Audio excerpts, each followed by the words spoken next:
The overall goal of this procedure is to demonstrate a technique for characterizing the frequency response of ion channels for the purpose of measuring the current flux through multiple channel types simultaneously.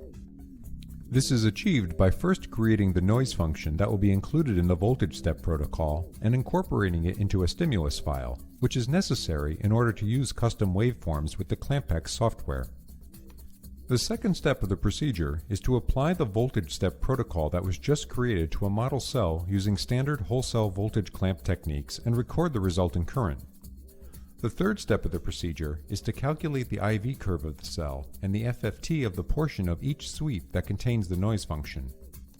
The final step of the procedure is to individually correlate the amplitude of each frequency at all voltage steps with the IV curve of that cell. The results show that no frequencies highly correlate with the IV curve of the model cell.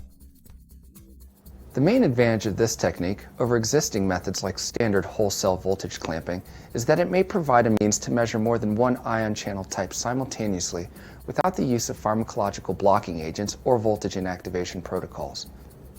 This method can help answer key questions in the field of ion channel physiology, such as what effect the level of expression of one ion channel type has on the activity of other ion channel types in the same tissue.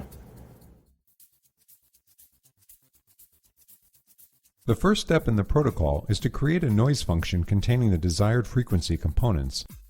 To do this, first describe the desired frequency components in the frequency domain. In this study, frequency components between 1 and 15 kHz are used. Then, calculate the inverse fast Fourier transform by using MATLAB's IFFT function to transform the selected frequencies to the time domain. Next, scale the amplitude.